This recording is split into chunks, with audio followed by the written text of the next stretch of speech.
What's going on, guys? This is Wyatt with Marin Outdoors, and this is just kind of a talking video. I'm just doing it in the car real quick just because, I've been seeing a lot of people in Facebook groups and stuff like that and other places or contacting me personally.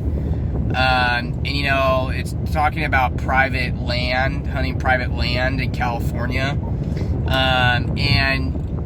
I don't know if people just don't know or what's going on, but pretty much in California, you kind of have two ways of doing it. You can either join a hunting club that already has a land lease. I was lucky. Usually that is, you have to know somebody. I was lucky enough. My uncle's been in a deer hunting club and a pig hunting club for a long time. I've been a guest there.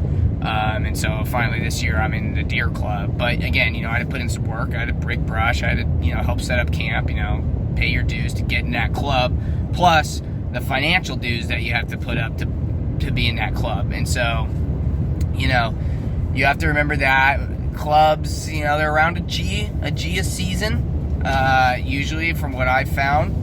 And then besides clubs, and again, with hunting clubs, most of them, at least that I know of, you're not going to Google and find them. You do have to know these people. You do have to know people in these clubs. And you do that by just putting your time in hunting and meeting people and chit-chatting with people, and then you'll find people who have these opportunities that are in hunting clubs or something like that.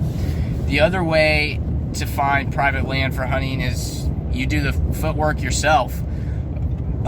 Pretty much what that entails is just printing out a shit ton of fucking flyers and dropping it in every farmer's mailbox that you know or that you can drive by or whatever.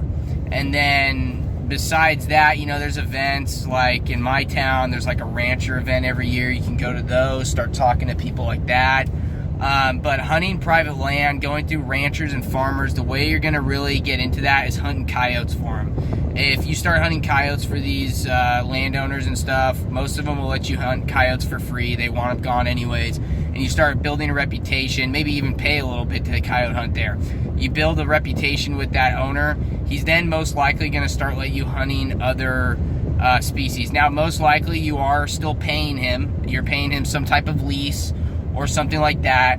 But, putting in the footwork yourself, putting out flyers, going to these events, figuring out any contact info to any agricultural organization or something and sending it off like, hey, could you tell your organization I want to hunt coyotes, or I want to hunt this, if anyone's willing to lease me some land for this season or willing to let me hunt coyotes for them. You just got to get out there and you got to start talking to people and stuff like that, and you should get something back. It's a numbers game. The more people you talk to, the better chance you are to get a spot private land. And in California, that's when the rich guy game kind of comes in. The more money you're playing with, the better land you're going to get. That's the way it is. With waterfowl hunting, it's pretty good. If you're just a regular guy, you don't have a lot of money, waterfowl hunting, it's not too bad. There's a lot of public land out there. It's not complete shit. And you can hunt pretty well. But when you're talking about big game, even pheasants, the pheasant club that I hunt at, Bird's Landing, pretty much the only time you're going to get a pheasant in California is at a club.